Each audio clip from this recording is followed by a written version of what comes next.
अस्सलाम वालेकुम एवरीवन, कैसे हैं आप सब। उम्मीद करती हूँ कि आप सब लोग ठीक होंगे और आप लोगों ने पिछली सारी वीडियोस देख ली होंगी। और जिन लोगों तक अब तक वीडियो नहीं पहुंची तो उन लोगों से रिक्वेस्ट है कि जो है ना चैनल को सब्सक्राइब कर लें और बेल आइकन को ऑन कर लें ताकि आप लोगों को नोटिफिकेशन हर वीडियो का अपलोड होने का पहुंच जाए। तो हम लोगों ने अब तक चैप्टर नंबर 8 तक स्टडी कर लिया था और आज हमारा चैप्टर नंबर 9 है, दैट इज़ फिजिकल ऑप्टिक्स। तो सबसे पहले आप लोग को ये बताते चलूँ कि ऑप्टिक्स जो है इसकी 3 टाइप्स होती हैं। सबसे पहले ज्योमेट्रिकल ऑप्टिक्स है जिसमें हम सिर्फ रे डायग्राम के जरिए जो है ना पाथ शो करते हैं, एक्चुअल फिनोमेना नहीं बताते। फिजिकल ऑप्टिक्स वो होती हैं जिसमें हम एक्चुअल जो है ना लाइट का बिहेवियर स्टडी करते हैं। और क्वांटम ऑप्टिक्स इसके बारे में बहुत ज़्यादा जानने की ज़रूरत नहीं है क्योंकि वो हमारे सिलेबस के अंदर शामिल नहीं है, वो हायर स्टडीज़ में आ जाता है, इसलिए हम उसको स्टडी नहीं करते। फिजिकल ऑप्टिक्स के अंदर हम स्टार्ट लेंगे। सबसे पहले तो जो हमें पता करना है कि लाइट की जो है ना वो वेव नेचर है, जो उसको हमने स्टडी करना है। और उसके जो है ना वो 3 फिनोमेना बेसिक्स होते हैं, बेसिकली होते हैं इंटरफेरेंस, उसके बाद है diffraction and third is polarisation. तो हम इस चैप्टर के अंदर वन बाय वन सबको स्टडी करेंगे। तो सबसे पहले तो ये है कि लाइट को जो है ना वेव नेचर कब डिस्कवर हुई। तो सबसे पहले वैसे तो हुई भी लाइट की वेव नेचर डिस्कवर थी, और जो है ना वो कब हुई थी 1678 के अंदर। हाइजेंस जो है ना उसने एक्सपेरिमेंट से शो तो किया था लेकिन उसके एविडेंसेस इतनी कन्विंसिंग नहीं थी। लेकिन 1801 के अंदर यंग्स ने जो है ना वो इंटरफेरेंस एक्सपेरिमेंट के जरिए इसको प्रूव किया था। तो ये आप लोगों ने देख लेना है। उसके बाद वेव फ्रंट है। वेव फ्रंट क्या होती है। वेव फ्रंट भी है कि अगर किसी भी सरफेस के ऊपर किसी भी सरफेस कोई ऐसी सरफेस जिसके सब पॉइंट जो है ना सेम फेस पर हो, उसको हम वेव फ्रंट कहते हैं। तो ये डिफरेंट पॉइंट जो है ना यहाँ पर शो किए हुए हैं, ये सोर्स ऐसा दरमियान में पड़ा हुआ और डिफरेंट डिस्टेंसेस के ऊपर हमने जो है ना वो वेव फ्रंट ड्रॉ किए हैं। ये स्फेरिकल वेव फ्रंट्स हैं। और ये कौन सी वेव फ्रंट्स हैं। पैरेलल वेव फ्रंट्स हैं, या उनको प्लेन वेव फ्रंट्स भी कहते हैं। तो स्फेरिकल वेव फ्रंट्स के ऊपर देखेंगे, अगर हम पॉइंट ये वाला लेते हैं, ये वाला पॉइंट लेते हैं या ये वाला, इन सब पॉइंट के ऊपर जो है ना हमारे पास वेवलेंथ क्या होगी, सेम होगी। ठीक हो गया। और इसके बाद जो दूसरी चीज आ जाती है यहाँ पर, वो ये है कि प्लेन वेवलेंथ के और अगर प्लेन प्लेन वेव फ्रंट हो या स्फेरिकल वेव फ्रंट हो, दोनों के ऊपर जब हम नॉर्मल या एक लाइन ड्रॉ करते हैं उसको हम क्या कहते हैं, रे कहते हैं। अब ये जो ब्लू लाइंस रिप्रेजेंट की गई हैं ये वेव फ्रंट्स हैं, और उनके ऊपर ये जो रेड कलर की लाइंस हैं ये हैं रेज। और उसके बाद दूसरी चीज तीसरी चीज ये है कि दो वेव फ्रंट्स के जो दरमियानी डिस्टेंस होता है वो किसके बराबर होता है, लेमडा के बराबर होता है। Such a surface on which all the points have the same phase vibration is known as wave front. इसकी आपको डेफिनेशन आनी चाहिए। यहाँ पर रे है, रे का पता होना चाहिए। और रे हमेशा नॉर्मल ड्रॉ की जाती है किसके, वेव फ्रंट्स के। ठीक हो गया। वेव फ्रंट्स और रे के दरमियान जो है ना वो हमेशा 90 का एंगल होता है। और इसके बाद अगर हम स्फेरिकल जो वेव फ्रंट्स होती हैं उसका लिमिटेड रीजन ले लें तो वो डिफरेंट प्लेन वेव्स के ऊपर मुश्तमिल होते हैं, जैसे कि यहाँ पर शो किया गया है। ठीक है, तो ये यहाँ पर लिखा हुआ है।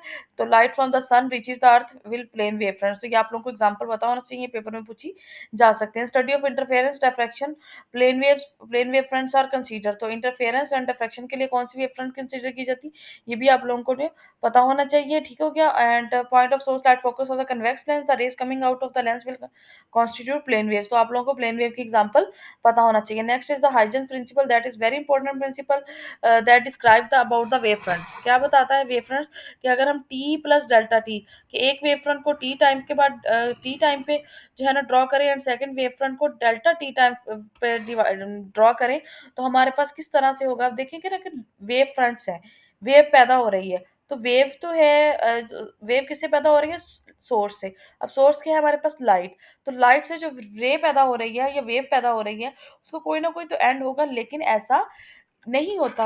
हमारे पास लाइट जो है ना वो फैलती चली जाती है। तो इसकी रीजन ये है, क्या है कि अगर हमारे पास एस एक सोर्स है और उससे फर्स्ट वेव फ्रंट पैदा हो रही है ए बी, तो इसका जो हर पॉइंट है वो एक सेकेंडरी सोर्स के तौर पर बिहेव करेगा और इससे भी नई वेव फ्रंट्स जनरेट होंगी, जैसे ये आगे जनरेट की गई हैं। और वेव फ्रंट के सब फेजेस को मिला के सेकेंड वेव फ्रंट्स को जो है ना वो सेकेंड वेव फ्रंट ड्रॉ की गई है। और दूसरी चीज कि जितना टाइम इंटरवल हम लेते हैं उसको मल्टीप्लाई कर देंगे स्पीड ऑफ लाइट से, तो हमारे पास दो वेव फ्रंट्स के दरमियान जो है ना वो डिस्टेंस आ जाएगा। ये इसकी जो है ना वो दो मेन पॉइंट्स हैं। मैं दोबारा बता देती हूँ कि सेकेंडरी जो वेव सोर्स है, हर जो एक मेन सोर्स है वो नए सेकेंडरी सोर्सेज को जनरेट करता है। मतलब कि हर वेव फ्रंट के ऊपर हर जो पॉइंट है वो एक सोर्स की तरह बिहेव करता है, जैसे कि सोर्स बना हुआ है ना, तो ये जो सारे पॉइंट्स हैं सेकेंडरी सोर्सेज हैं। ठीक है, अब इनसे अपनी लाइट पैदा होगी। अब जो यहाँ पर ये पॉइंट्स हैं ये सारे क्या हैं, नेक्स्ट सोर्सेज हैं जो कि ए बी वेव फ्रंट से पैदा हुए हैं। ये स्फेरिकल वेव फ्रंट थी। इसी तरह से हम ड्रा कर सकते हैं प्लेन वेव फ्रंट्स भी।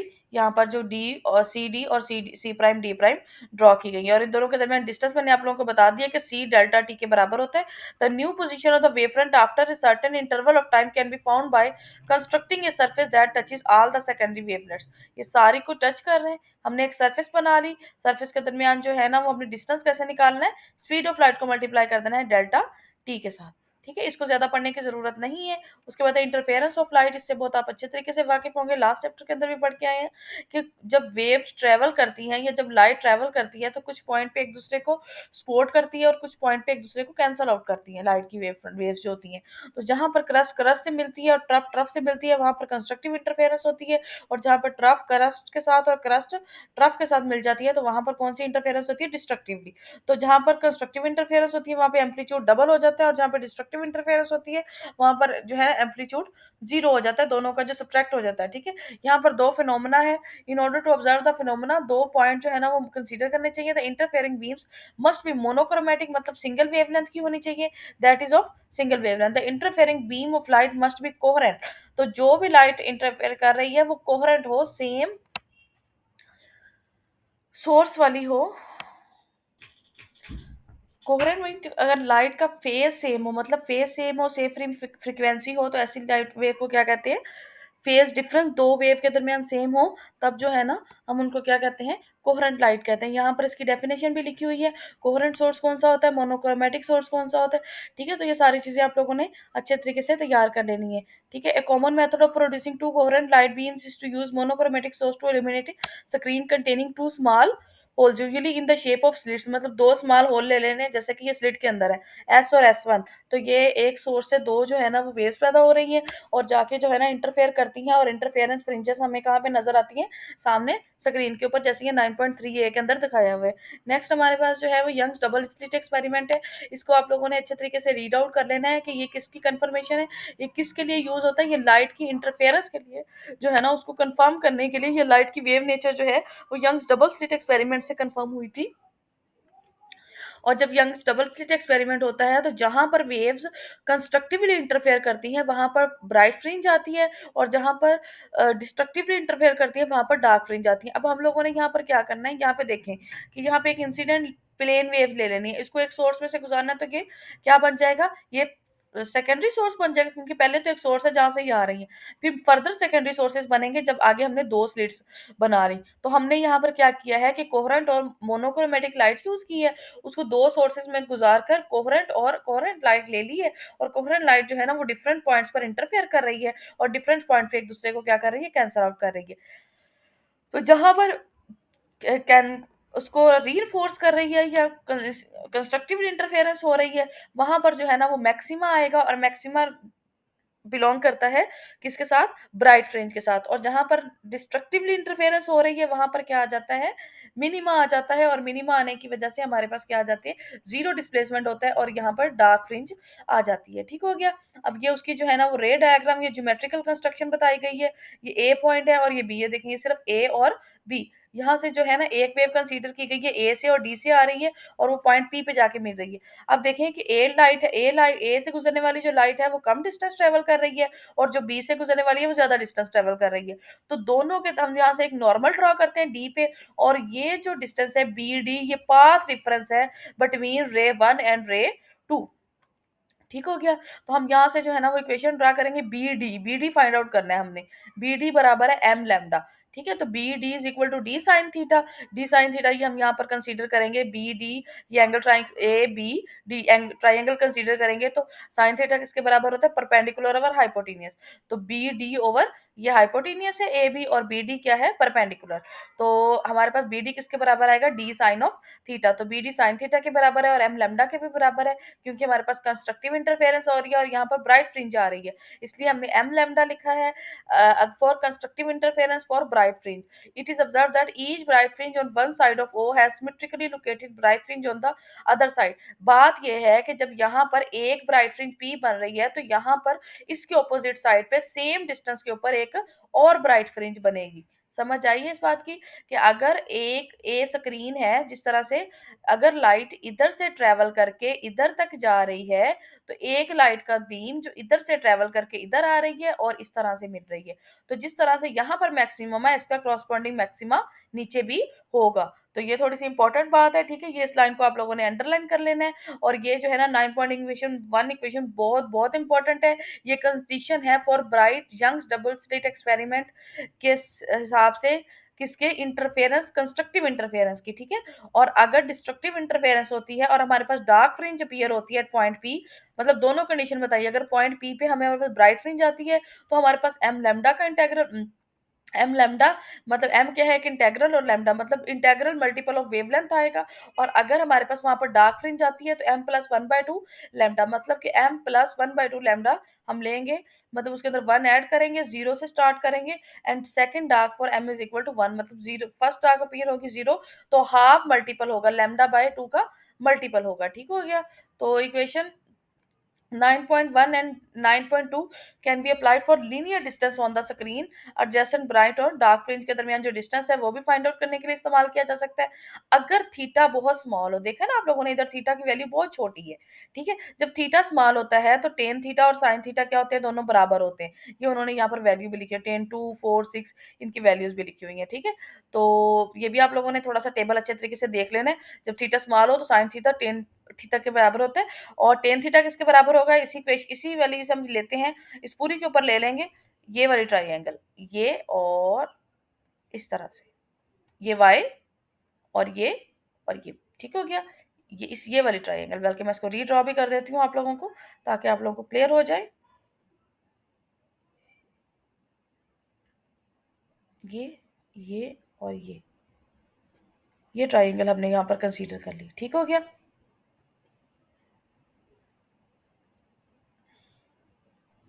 अच्छा, बल्कि ये ट्राइंगल हमारे पास ड्रा होगी, यहाँ पर हमारे पास क्या था, वाई, ठीक हो गया। और यहाँ पर हमारे पास क्या था,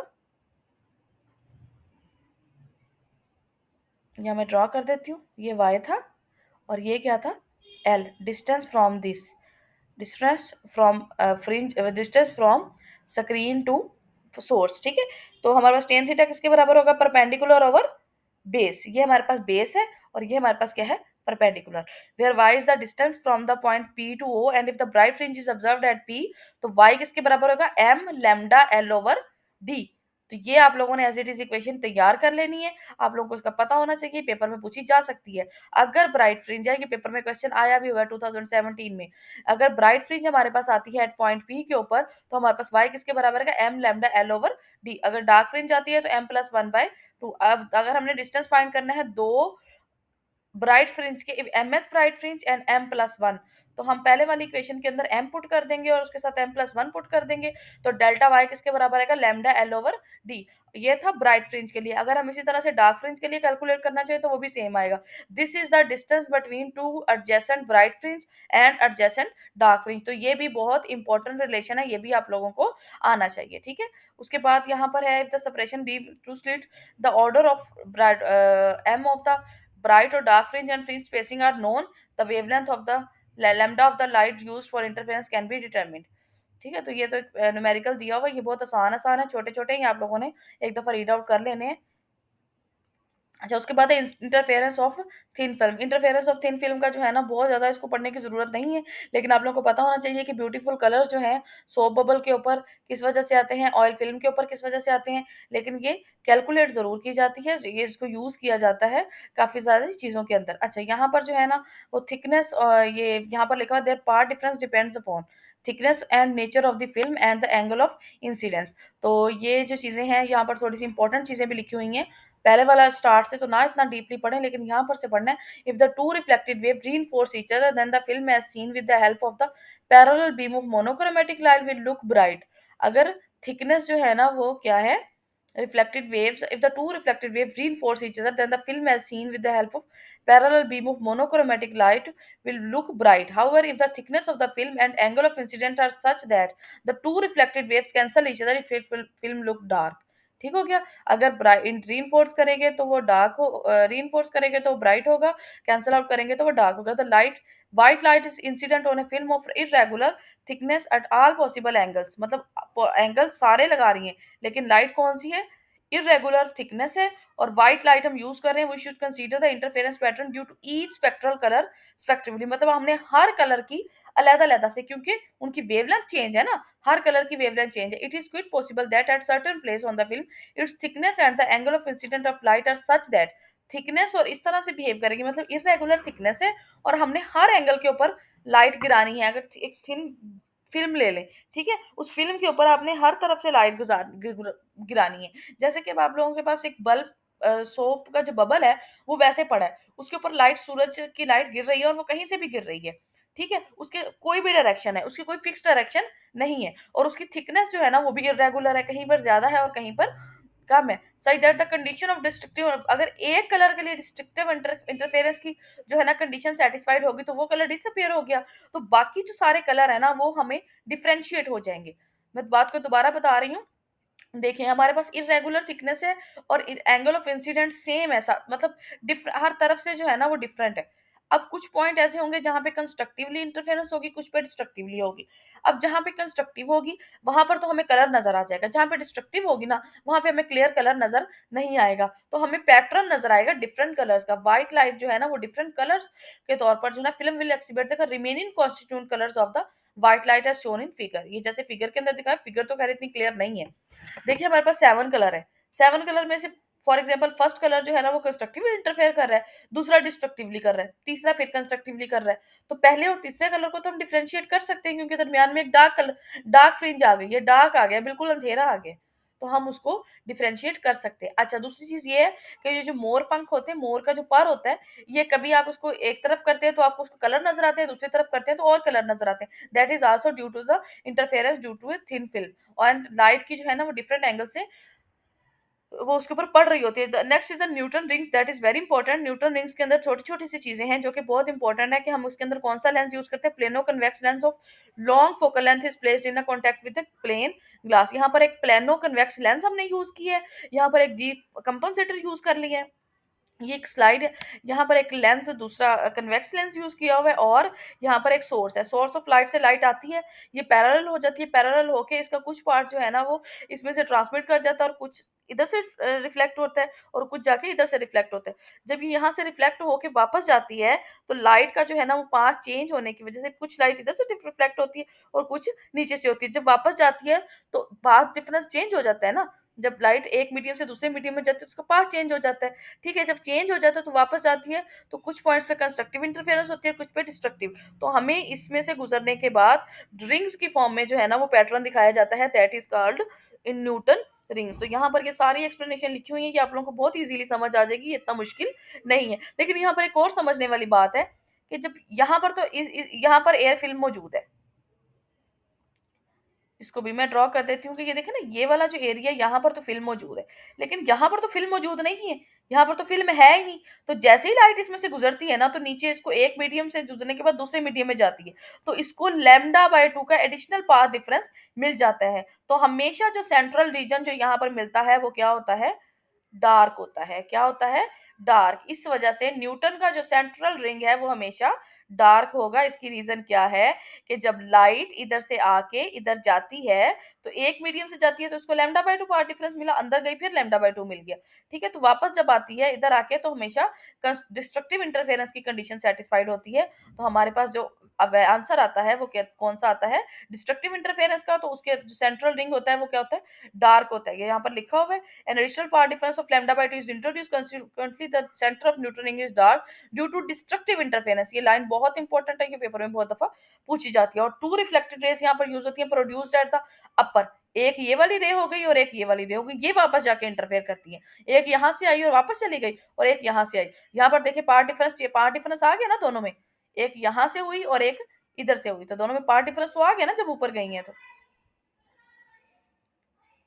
और ये रिंग्स कॉन्सेंट्रिक होते हैं और इनको न्यूट्रन रिंग्स कहते हैं। उसके बाद माइकलसन इंटरफॉर्मेटर, इसको भी जब आप रीड आउट करेंगे तो बहुत इजी है। ये G1 एक प्लेट है, एक G2 प्लेट है, पहले इधर से इधर जाते हैं लाइट, ठीक है, इसका कुछ पोर्शन ऊपर की तरफ रिफ्लेक्ट हो जाता है और कुछ इसमें से गुजर जाता है, फिर वो G2 से गुजरता है, फिर वो मिरर 2 से रिफ्लेक्ट होकर वापस आता है।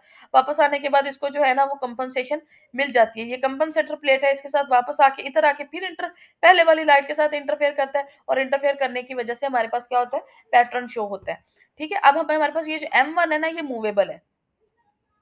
ये यहाँ पर ये आप लोगों को पता होना चाहिए कि G1 से पार्शियली रिफ्लेक्ट होती है, also arrives at the observer eye।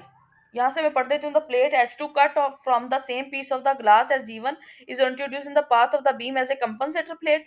G2 therefore equalize the path length of the beam 1 and 2 in glass। Equalise कौन सी करती है? G2। तो G2 का फंक्शन आप लोगों को पता होना चाहिए, ये इंपॉर्टेंट है, ये भी अंडरलाइन कर लें। The two beams having their path difference are coherent. दोनों क्या होती है? कोहेरेंट होती है, सेम फेज की होती है। They produce interference effect when they arrive at the observer eye. The observer then sees a series of parallel interference fringes. यहाँ पर सर्कुलर होगी, लेकिन यहाँ पर कौन सी होगी? पैरेलल होगी। इधर से लाइट इधर गई, इधर में से कुछ ट्रांसमिट हो गई और कुछ यहाँ से रिफ्लेक्ट होकर ऊपर चली गई, फिर आगे चली गई, कंपनसेशन हो गई इसकी। जो इधर से पार्ट डिफरेंस इसका चेंज हुआ, यहाँ से कंपनसेट हो गया, फिर इधर चली गई। फिर M2 मिरर से रिफ्लेक्ट होके फिर वापस आई, फिर इधर से रिफ्लेक्ट हुई, फिर ट्रांसमिट हुई और फिर ऊपर चली गई। अब यहाँ पर I1 1 और 2 के दरमियान, अब 2 जो है ना, पहले दो प्लेट्स में से गुजरी है, इसमें से गुजरी पहले, फिर इसमें से गुजरी और फिर शीशे से टकरा के वापस आई है। ठीक है, तो इस ये और जो ये होंगे तो कोहेरेंट सेम फेज के होंगे, सेम जो है ना वो फ्रीक्वेंसी के होंगे, लेकिन इनमें कहीं पे जो रीइंफोर्स होंगे और कहीं पे जो है ना वो एक दूसरे को कैंसल आउट करेंगे।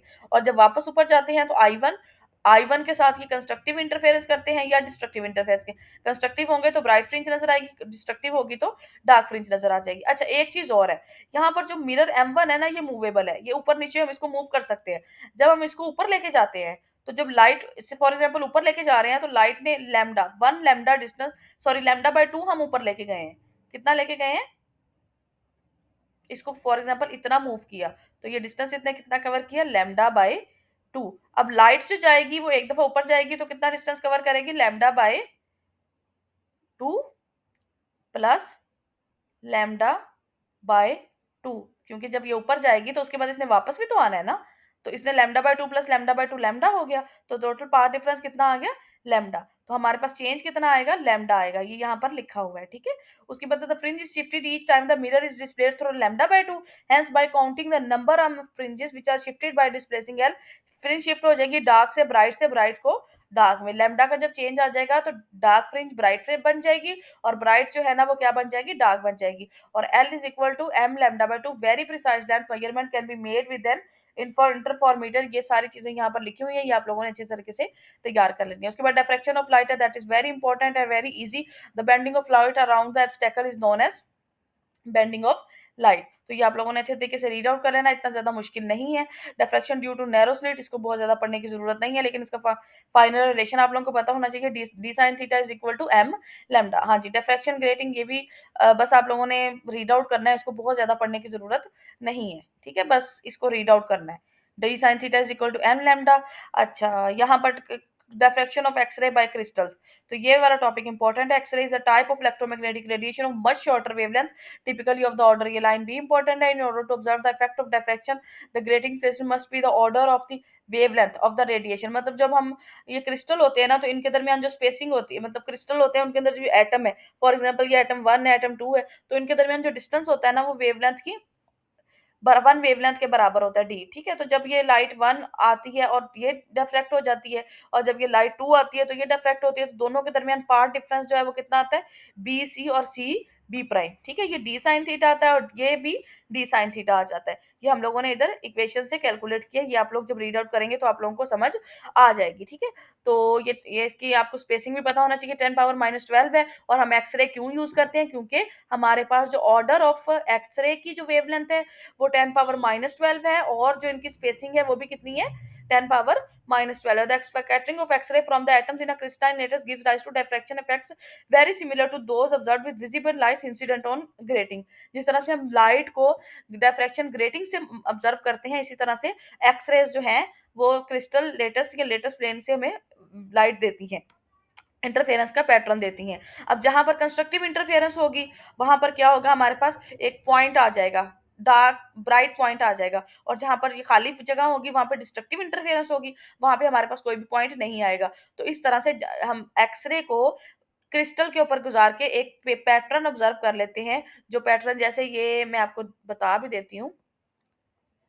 एक ये इस तरह का जो है ना, पॉइंट्स आ जाएंगे डार्क एंड ब्राइट। अच्छा, तो इस तरह के जो है ना हमारे पास पैटर्न आ जाता है, पॉइंट्स जो आ जाते हैं और हमें पता चल जाता है कि एटम की जो है ना वो लोकेशन क्या है, उनके दरमियान डिस्टेंस कितना-कितना है और एटम का साइज़ भी इससे पता किया जा सकता है। तो ये यहाँ से चीज़ें यहाँ पे लिखी हुई हैं कि किस blood constitution of blood and double helix structure of DNA किसी भी चीज़ का स्ट्रक्चर फाइंड आउट किया जा सकता है और इस इक्वेशन को 2 डी साइन थीटा। अच्छा, वैसे हमारे पास डिफ्रैक्शन की इक्वेशन में डी साइन थीटा है is equal to N lambda, लेकिन अगर हम ब्रैग्स लॉ देखते हैं तो 2 D sine theta is equal to N lambda and N क्या है हमारे पास, ऑर्डर ऑफ द डिफ्रैक्शन है कितने, मतलब अगर फर्स्ट लेयर है तो फर्स्ट होगा, सेकंड लेयर से हो रहा है तो सेकंड होगा, थर्ड से हो रहा है तो थर्ड होगा। ठीक हो गया। उसके बाद है हमारे पास पोलराइजेशन। इसमें पोलराइजेशन कौन सी लाइट होती है, यहाँ पर इसकी डेफिनेशन लिखी है, with vibration are confined only one plane में होगी तो पोलराइज्ड होगी, लेकिन जो डिफरेंट प्लेन में होगी उसको हम क्या कहते हैं, अनपोलराइज्ड लाइट। अनपोलराइज्ड लाइट कौन सी होती है, जिस तरह से अब हमारे पास ऑर्डिनरी लाइट जो है ना वो डिफरेंट डायरेक्शन में मूव करती है तो वो अनपोलराइज्ड है। आप लोगों को पोलराइज और अनपोलराइज की सिर्फ एग्जांपल पता होना चाहिए, इसको भी बहुत ज्यादा डीपली पढ़ने की जरूरत नहीं है। और पोलराइज्ड मटेरियल कौन से होते हैं ये भी आप लोगों को पता होना चाहिए, बाकी छोड़ दीजिएगा बस। ये भी बस अंडरलाइन जो चीजें की हुई हैं थोड़ी बहुत ये अंडरलाइन में कर देती हूँ, ये रीड आउट कर लीजिएगा, ये थोड़ी सी इस पैराग्राफ को पढ़ लीजिएगा, बहुत आसान है। ठीक हो गया। तो जो कोई अगर कोई चीज़ नहीं समझ आती तो आप कमेंट सेक्शन में मुझसे पूछ सकते हैं। शॉर्ट क्वेश्चन को रीड आउट करने की ज़रूरत नहीं है, बस इसमें कुछ जितना हमने पढ़ लिया। अच्छा, यहाँ पे ना कुछ फिलिंग द ब्लैंक्स दी हुई हैं, इनको पढ़ लीजिएगा, ठीक है? और इसके न्यूमेरिकल को भी देखने की ज़रूरत नहीं है, इंशाल्लाह हम नेक्स्ट चैप्टर नंबर 10 स्टडी करेंगे। अल्लाह हाफ़िज़।